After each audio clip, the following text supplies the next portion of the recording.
ที่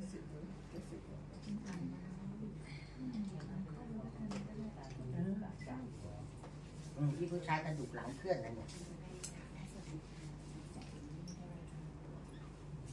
พี่ผู้หญิงต้นคอกับหลังก็ไม่ดีเนี่ยใช่ไหมทำคนละ300ก็จบแล้ววัดไหนก็ได้นะพี่ทำนะ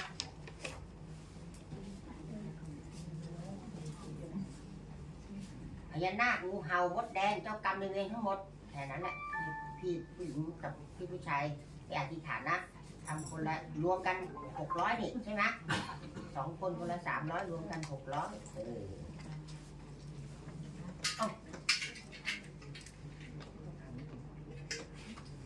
นี่วันนี้เอาขันหลวงพ่อกลวยลงมาครอบหัวให้ทุกคนเลยนะปกติไม่เอาลงมาให้นะ